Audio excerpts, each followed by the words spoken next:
ये कहानी दिल्ली के मध्यम वर्गीय पंजाबी परिवार में पैदा हुए एक ऐसे लड़के की कहानी है जिसकी जिद ने यह साबित किया कि अगर मन में सच में कुछ बड़ा करने और बनने का जज्बा हो तो रास्ता ना भी मालूम हो फिर भी मंजिल एक दिन मिल ही जाती है। यह लड़का 3 भाई था। पिताजी रेलवे में एक साधारण क्लर्क थे, तो आमदनी का कोई खास बड़ा सोर्स नहीं था, लेकिन फिर भी ये तीनों लोग प्राइवेट स्कूल में पढ़ रहे थे। 5वीं के बाद जब ये 6ठी में आए तो परिवार की आर्थिक स्थिति खराब हो गई और जिसके चलते इन्हें प्राइवेट स्कूल से निकाल के सरकारी स्कूल में डाल दिया गया। जब ये सरकारी स्कूल में आए तो यहाँ की पूरी दुनिया ही अलग थी।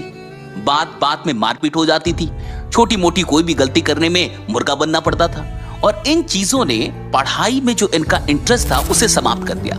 पढ़ने में इनका मन फिर लगना बंद हो गया और पढ़ाई से कहीं ना कहीं ये दूर हो गए। किसी भी तरीके से पास करते गए।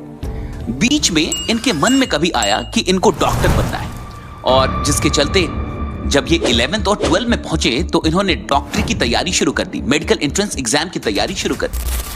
उस समय तक इनके बड़े भाई ने 12th पास कर लिया था, लेकिन 12th के बाद उन्होंने पढ़ाई छोड़ दी थी क्योंकि परिवार की जो इकोनॉमिकल कंडीशन थी वो इतनी खराब हो गई थी कि वो आगे पढ़ने का फैसला नहीं ले पाए और 12th के बाद पढ़ाई छोड़ के पेन बेचना शुरू कर दिया। तो वो साइकिल से जाते थे और गली मोहल्लों में समाज में जाके और वो पेन बेचते थे। जब ये 10वीं में थे तो भैया के साथ, अपने बड़े भाई के साथ कई बार पेन बेचने के लिए जाते थे और उस समय दिन के 50 पैसे 1 रुपए की कमाई हो जाती थी, जो कि उस टाइम के लिए बहुत बड़ी बात थी। खैर 12 करते हुए इन्होंने एंट्रेंस का तैयारी किया, मेडिकल एंट्रेंस का तैयारी किया और जब इन्होंने मेडिकल एंट्रेंस का एग्जाम दिया तो एक बढ़िया बात हुई। 12 का एग्जाम दिया और उसी साल मेडिकल एंट्रेंस का भी एग्जाम दिया और मेडिकल एंट्रेंस के एग्जाम में ये पास हो गए। पूरे परिवार में खुशियां फैली कि अब लड़का डॉक्टर बन जाएगा, सब लोग खुश हो गए।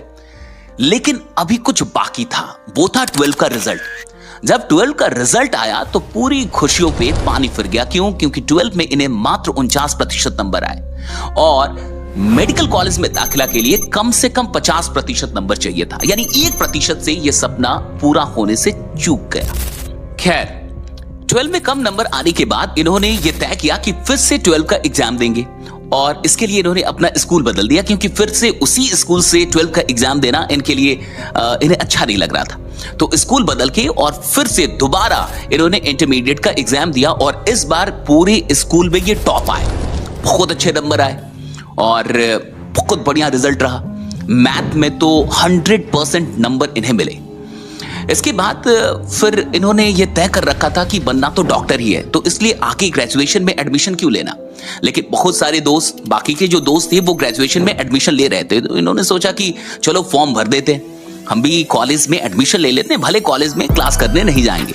तो जब फॉर्म भरने की बारी आई तो इन्होंने फॉर्म में बोटनी भर दिया था और लाइन में लग गए थे। तो लाइन में जो आगे बच्चा खड़ा था उससे इन्होंने पूछा कि तुमने क्या भरा है, तो उसने कहा स्टैटिस्टिक्स, सांख्यिकी, और उसने समझाया कि सांख्यिकी बहुत आसान विषय है, तो इसमें पास होने के लिए ज्यादा पढ़ना नहीं होगा। तो इनको भी लगा कि ऐसे भी मैथ में मेरे 100% नंबर आए हैं, तो ये बोटनी क्यों रखना। तो इन्होंने भी बोटनी कट करके स्टैटिस्टिक्स लिख दिया और इस तरीके से सांख्यिकी विषय में इन्होंने भी दाखिला ले लिया। खैर अब बारी आई कि नंबर अच्छे आ गए थे और एंट्रेंस एग्जाम की तैयारी कर रहे थे। उसके बाद इन्होंने जितने भी मेडिकल एंट्रेंस एग्जाम दिए उसमें से कभी वो पास नहीं हो पाए, किसी भी एग्जाम में पास नहीं हो पाए। दुर्भाग्य देखिए, पहले पास हुए तो 1% से छूट गए और अब जब नंबर अच्छे आ गए तो मेडिकल एंट्रेंस से नहीं निकला। जब मेडिकल एंट्रेंस की बारी थी तो उसी दौर में इनकी तबीयत काफी खराब हो गई और जॉन्डिस के चलते ये हॉस्पिटलाइज हो गए और पूरा 1 साल इनका बर्बाद हो गया। 1 साल बर्बाद होने के बाद और जब एंट्रेंस में ऐसे भी निकल नहीं पा रहे थे तो इनको लगा कि अब कॉलेज ही जाना बढ़िया है। फिर ये कॉलेज गए, कॉलेज जाना शुरू कर दिया। कॉलेज में जब ये आए तो इनकी जिंदगी में नया चैलेंज आया। ये थे हिंदू कॉलेज में, दिल्ली का हिंदू कॉलेज आपको पता होगा। अब जब वो वहां पहुंचते हैं तो वहां पे जितने भी इनके दोस्त हैं वो सब अंग्रेजी में बात कर रहे हैं, सब अंग्रेजी में टर टर टर, सारे लोगों की अंग्रेजी बहुत अच्छी, फटाफट अंग्रेजी बोल रहे हैं। और ये थे सरकारी स्कूल से, अंग्रेजी में इनके हाथ थे तंग, इन्हें अंग्रेजी आती नहीं थी। तो 6 महीने कॉलेज जाने के बाद इनको लगा कि इस कॉलेज में आने का क्या फायदा जब मैं किसी से बात ही नहीं कर पा रहा। लोग बात करते थे लेकिन इनकी आवाज नहीं निकलती थी। किसी लड़की से भी बात करना हो उसमें भी सोचना पड़ता था। अब इनको लग रहा था कहां फंस गए। तो कुछ लोगों ने बताया कि अगर आप अंग्रेजी के नॉवेल्स पढ़ेंगे, उपन्यास पढ़ेंगे तो अंग्रेजी बढ़िया हो जाएगी। ये बात पता चल गई और ये पहुंच गए, पहली नॉवेल खरीदी और वो नॉवेल थी लगभग 900 पन्नों की। तो जैसे ही पन्ने देख के होश उड़ गए और उन्होंने किताब रख दी कि भाई ये मेरे वश की बात नहीं है। इतनी मोटी किताब खरीद ली थी, फाउंटेन हेड करके कोई किताब। उसके बाद लेकिन फिर भी और भी लोग के कहने के बाद इन्होंने पढ़ना जारी रखा और उस पूरी 1 साल में लगभग 12 नॉवेल्स इन्होंने खत्म कर डाले। अब इतना हो गया था कि अंग्रेजी बोलने आए या ना आए, लेकिन इतना कॉन्फिडेंस आ गया था कि बीच में पंगे ले सकते थे। अगर 4 लोग बात कर रहे हैं तो उसके बीच में जा सकते थे और थोड़ा बहुत बोल सकते थे। तो इतना हो गया था। कॉलेज के वक्त में पढ़ाई में तो ये ज्यादा इन्वॉल्व थे नहीं। 3rd ईयर आते आते ये पॉलिटिक्स में बहुत अधिक इन्वॉल्व हो चुके थे। कॉलेज में इनकी छवि ऐसी थी कि अगर किसी को भी कोई भी प्रॉब्लम है, किसी को पास बनवाना है, लाइब्रेरी की फी माफ करवानी है, किसी को कैसी भी प्रॉब्लम है, इनके पास पहुंच जाता था, इनके सामने रोता था। किसी की लड़की की कोई प्रॉब्लम हो गई है, ब्रेकअप हो गया है, ये कहते थे आ जाओ सब सॉल्व हो जाएगा, टेंशन नहीं लेना है। इनके पास हर समस्या का कोई ना कोई समाधान होता था।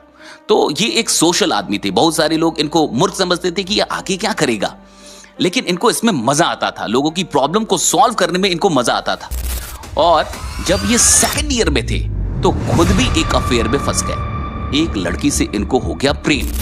हाय एवरीवन, अभी तक वीडियो कैसी लगी? अगर अच्छी लगी तो कमेंट कीजिए ना। और इस वीडियो में आगे जाने से पहले एक इंपॉर्टेंट इंफॉर्मेशन आप सबके लिए। एस्करी ऑफिशियल 16 नवंबर को दिल्ली के अंदर करने जा रही है एक ग्रैंड इवेंट जिसका नाम है पागलपन 1.0 अचीव द इम्पॉसिबल।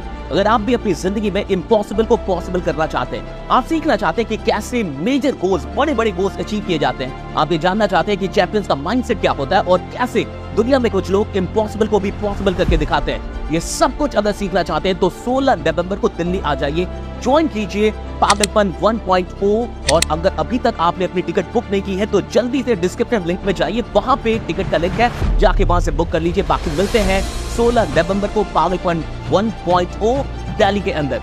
अब वीडियो देखिए आगे। और वो लड़की थी 1st ईयर की, यानी इनसे जूनियर, और वो थी इंग्लिश ऑनर्स। तो अंग्रेजी आती नहीं थी, तो ये कहते हैं कि अंग्रेजी नहीं आती थी तो अंग्रेजी में लड़कियां बढ़िया लगती थी। अब उस लड़की को कोई खास इंटरेस्ट नहीं था इनसे। उसका क्लियर था कि उसको शादी करनी किसी और से, तो उसने किसी और से शादी कर ली। और जब शादी हो गई तो ये बेचारे तब तक फंस गए थे। 6 महीने तक इनकी जिंदगी हो गई बर्बाद।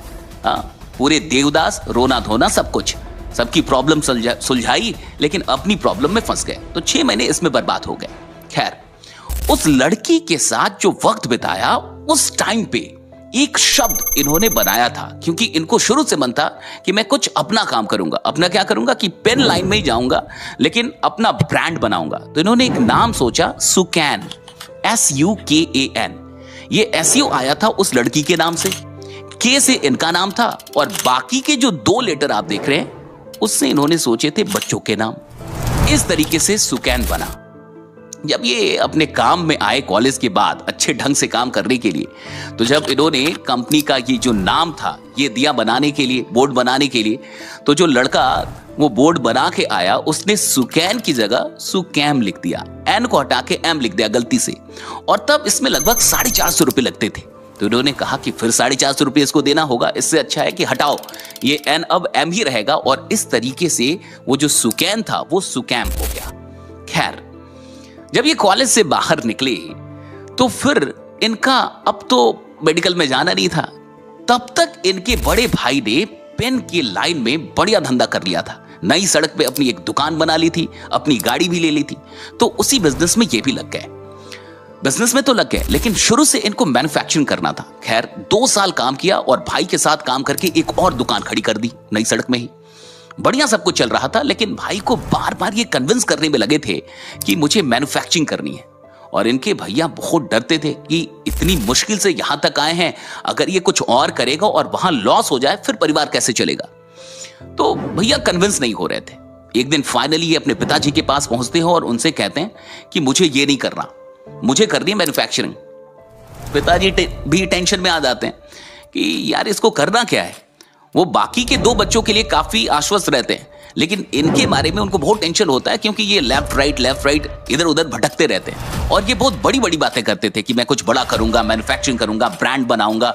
तो परिवार में जो भी बड़ी बातें करता है उसको पचाना बड़ा मुश्किल होता है परिवार के लिए, और कई बार परिवार के लिए वो टेंशन होता है कि ये करेगा क्या। अब पिताजी को नहीं समझ में आ रही है क्या करेगा, लेकिन कोई कन्विंस नहीं हुआ। जब फाइनली कोई कन्विंस नहीं हुआ तो इनको लगा कि अगर पेन की लाइन में रहूंगा तो झगड़ा हो जाएगा, और इस झगड़े से बचने के लिए कि रिश्ता कहीं खराब ना हो जाए, इन्होंने फाइनली ये तय किया कि अब मुझे ये काम ही नहीं करना, और ये पहुंच गए जॉब करने। देखिए कैसी कहानी है, जॉब करने पहुंच गए। मैं आपको बता दूं कि जब ये 12 में थे तो इनके साथ एक और घटना हुई थी। परिवार में बहुत सारी चीजें गलत चल रही थी उस वक्त, और फैमिली में कुछ झगड़े चल रहे थे दूसरों से, और उन झगड़ों के चलते एक बार लड़ाई में ही इन्हें जेल भी जाना पड़ा था 12 के दौरान। तो एक बार जेल होके आ गए थे। अब जेल होके आने का क्या रिजल्ट रहा ये मैं आपको आगे बताने वाला हूं। जब ये नौकरी में आए तो ये केबल टीवी की कंपनी में इन्होंने ज्वाइन कर लिया और सेल्स की नौकरी पकड़ ली। सेल्स तो आती थी, 10वीं से ही सेल्स सीखा था, पेन बेचना इनको आता था, तो सेल्स की बारीकियां पता थी, इसलिए माल बेचने में कोई इनको शर्म नहीं थी और ये काम इनके लिए आसान था। केबल टीवी की कंपनी में आ गए और जाके समाज में, होटल्स में, सब जगह जाके और बिजनेस लाने लगे। अब हुआ क्या कि चूंकि एक बार जेल जा चुके थे तो इनको लगा कि लॉ पढ़ लेता हूं। तो 2 साल नौकरी करने के दौरान ही ये लॉ करते रहे इवनिंग कॉलेज से। लॉ में एडमिशन ले लिया और लॉ को बहुत सीरियसली किया। क्यों? क्योंकि जेल गए थे तब इनको पता चला था कि अगर लॉ की डिग्री होती तो फिर इनको B क्लास की ट्रीटमेंट मिलती, यानी खराब ट्रीटमेंट, थोड़ी सी अच्छी ट्रीटमेंट मिलती। तो इनको लगा कि कम से कम अगर फिर से जेल जाने का मौका मिला तो थोड़ी ट्रीटमेंट तो बढ़िया मिलेगी, तो लॉ कर लेता हूं। और 1989 में 1986 में इन्होंने लॉ की पढ़ाई शुरू की और 2 साल फिर इन्होंने नौकरी की और 89 में जाके लॉ फिनिश हुआ, इनका कंप्लीट कर लिया। और फिर 2 साल में नौकरी करके 10,000 लगभग रुपये इन्होंने जुटा लिए थे और 1989 में ही इन्होंने अपना बिजनेस शुरू किया। फाइनली अपना बिजनेस शुरू करने के बाद केबल की नॉलेज हो गई थी, केबल टीवी वाली नॉलेज हो गई थी, तो धंधा उठाने तो आता था, मार्केट से धंधा लाना में ये आगे थे, बिजनेस लाने में आगे थे, लेकिन एग्जीक्यूशन कैसे करना है, टेक्नोलॉजी की जो नॉलेज है, इलेक्ट्रॉनिक्स की जो नॉलेज है, इसमें ये थे जीरो। ये कुछ भी नहीं पता था, सेल्स पता था। तो धंधा तो बहुत उठा के लेके आ गए, ऑर्डर तो बहुत ले लिया, लेकिन एग्जीक्यूट नहीं कर पा रहे थे, टेक्नोलॉजी की नॉलेज नहीं। जिन लोगों को लेके आते थे वो कहते थे सर आपको टेक्नोलॉजी में कुछ आता ही नहीं है, आपको कुछ पता ही नहीं है। तो बहुत अपमान झेलना पड़ा, 2-4 लोग के पैसे लौटाने पड़े। तब इनको जाके लगा कि अगर मुझे इस बिजनेस में बने रहना है तो मुझे इलेक्ट्रॉनिक्स और इन जो टेक्निकल टर्म्स हैं, चीजें हैं, उनके बारे में जानना होगा।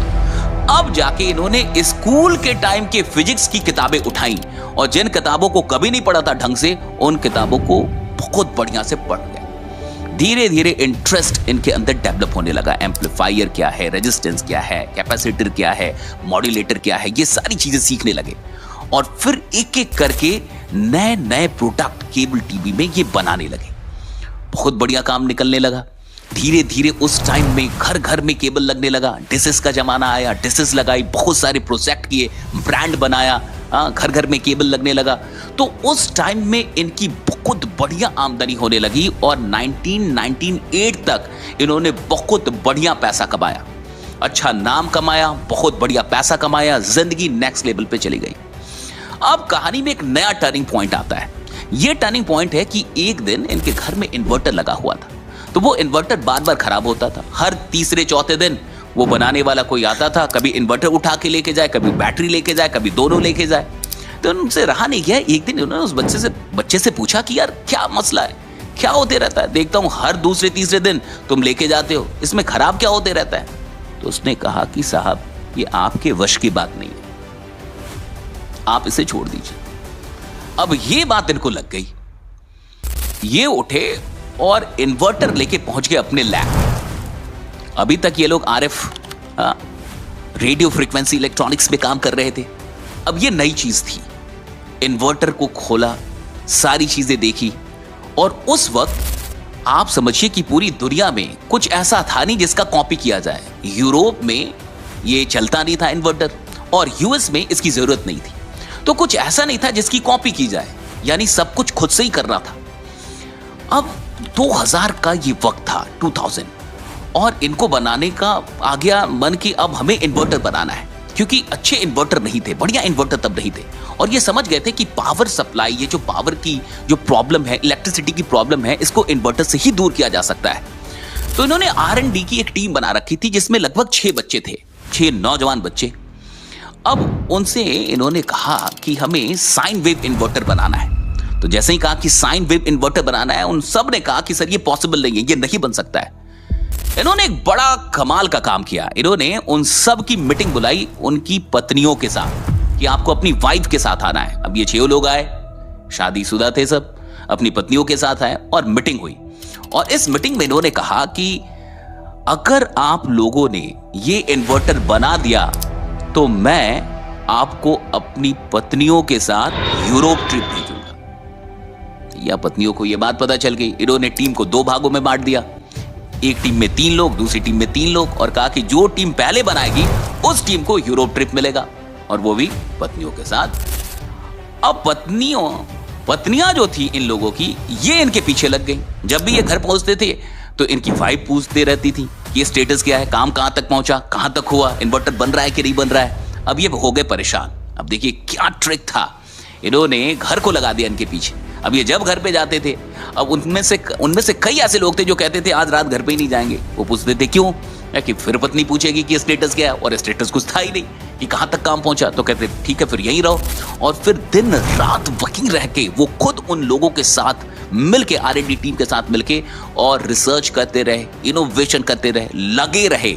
और इसका परिणाम ये हुआ कि एक के बाद एक नई नई टेक्नोलॉजी ये लोग विकसित करते गए, और इस इन्वर्टर की दुनिया में वो नई नई चीजें लेके आए, नए प्रोडक्ट लेके आए, नई टेक्नोलॉजीज लेके आए, और जिसके चलते पूरी इंडिया में इनको इन्वर्टर मैन के नाम से भी जाना गया।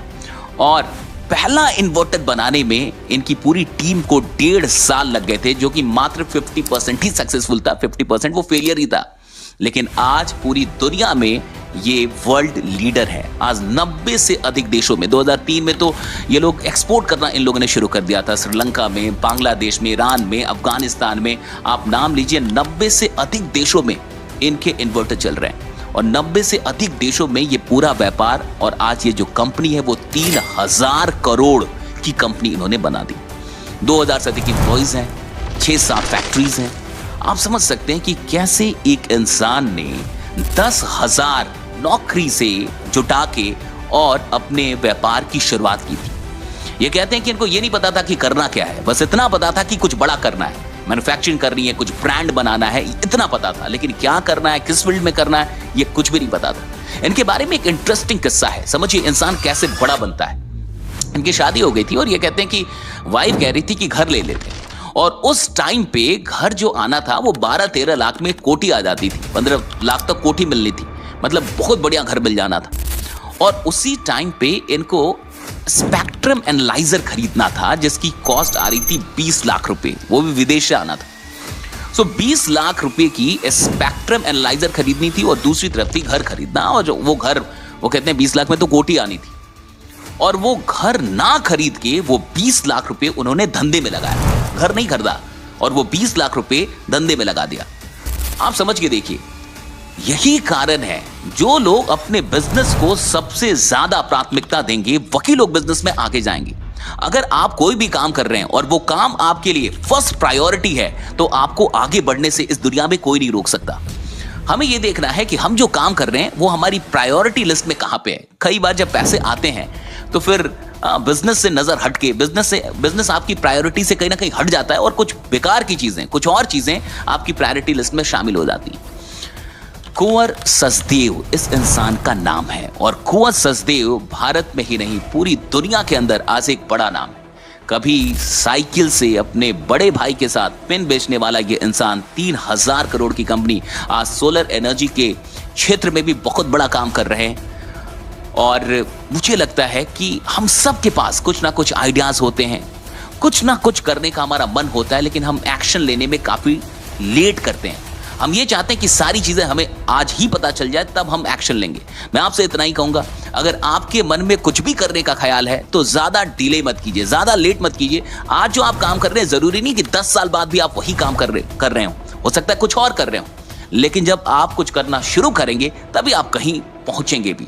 बहुत बहुत शुक्रिया। अगर आपको ये कहानी अच्छी लगी हो तो कमेंट करके जरूर बताइएगा क्या आप ऐसी और भी कहानियां सुनना चाहते हैं। बाकी अगर अभी तक आपने मेरी इस वीडियो को नहीं देखा है तो इस वीडियो को जरूर देख लीजिए और जाने से पहले इस वीडियो को अपने दोस्तों के साथ जरूर शेयर कर दीजिए। बहुत बहुत शुक्रिया। बने रहिए, जमे रहिए, क्योंकि आपका जीतना सुनिश्चित है। Thank you so much.